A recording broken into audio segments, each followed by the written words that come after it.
Guten Tag, Internet world. Thank you for joining us on another episode of Ask JP, hosted by yours truly, your favorite sales guy, my co-host Jeremy Ness, and Network Wizard CTO of Matrix Networks. We get a lot of questions from our clients and prospects, and we thought it'd be fun to throw those questions into a hat, give the sales guy a crack at answering that question, and then allow our Network Wizard CTO, Jeremy, to correct me where I'm wrong, fill in the gaps, and moreover, hopefully leave you with a little food for thought. So I'm going to reach into my handy dandy little hat here, and I've got some questions. All right, this question comes from Jean-Claude Van Damme, and he wants to know, will I ever star in another movie ever again? Jean-Claude, I don't have a crystal ball here. I hope so. You were a large part of my youth, and no one does the splits better than you. But thank you for putting a second question on here. What is DNS?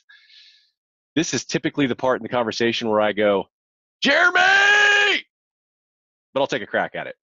DNS, I do know this acronym. I don't really understand exactly how it works, but domain name system. And the way I understand it is a basically the yellow pages for the internet. We type a website into our browser, and that has to then resolve somewhere, but the internet doesn't speak language. It doesn't like say, hey, I know exactly what facebook.com is. It has to resolve on an IP address somewhere. So the DNS is that translator in the middle somewhere that can take a domain name and resolve it to a server somewhere based on the IP address. And I don't know that really anyone needs to know more than that, but Jer, I'm sure you're going to tell them. What did I miss? Tell me more. Hook me up. I think at a high level, that was decent. It was good enough. So where do these resolvers live on the internet? Oh, these resolvers. It has the word server right in it. So it's got to be in some sort of server somewhere. So how does your web browser find what server resolves facebook.com? Okay, it's going to go out to a POP.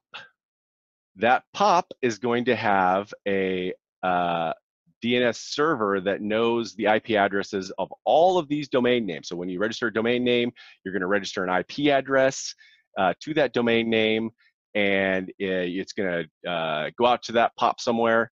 And don't ask me what the acronym for POP is, but that's how it's going to work. So how this normally works is everybody needs a resolver, as you elegantly put, to resolve host names to IP addresses. Typically, this can be provided by your ISP.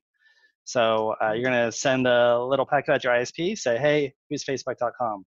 The ISP is not authoritative, meaning they don't host DNS for facebook.com. So what they do is they go to these root servers. So distributed all over the world are these root servers. They host different TLD zones. So again, facebook.com would be an example. So my ISP is going to go up to those root servers and say, hey, who hosts DNS for the Facebook zone? From there, then my ISP's resolver is then going to go over to Facebook's name servers that host their zones. Again, that facebook.com would be a zone, and respond with IP address. So someone like Facebook probably hosts their own DNS. So they've gone into those overall TLD servers and registered a name server record, an NS record, that points to them. However, I find that most people are probably going to have DNS hosted by their registrar. So you mentioned when you buy a domain name from a registrar, they oftentimes can also host DNS for you. So really this kind of depends on scale and need. So when you do ask for www.facebook.com, any idea what the record type is? There are several DNS record types. Let's go with a vinyl record. Correct answer would be an A record or a host record. Also, we have CNAME records being aliases, MX records being mailer exchange records. So there's a kind of cool thing we can do with DNS is we can do security filtering. So do you know of any products that you might be able to sell as a salesperson that enables for DNS-based security? Oh, thank you. Thank you. Finally, we're touching on something that I'm passionate about, something I can sell. What about Umbrella? That would be correct. So formerly OpenDNS, now Cisco Umbrella. What Umbrella allows us to do is when I ask for a IP address for a host name that is known to be malicious, Umbrella can respond with the IP address of a blocking server. So opposed to replying with the IP address of an attacker infrastructure, a malicious site, something of that nature, it just returns an address for their own blocking page. So helps keep us safe. Shameless sales guy moment. Depending on when you're viewing this, right now, I can actually deliver you Umbrella for 3 months free. I know it's easy to deploy.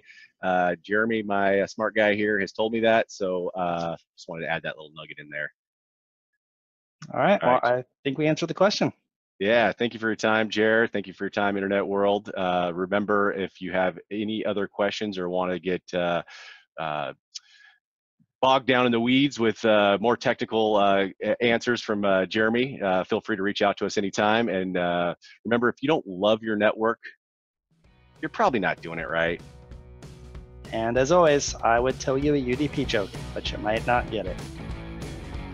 Thank you, everyone. Have a great day.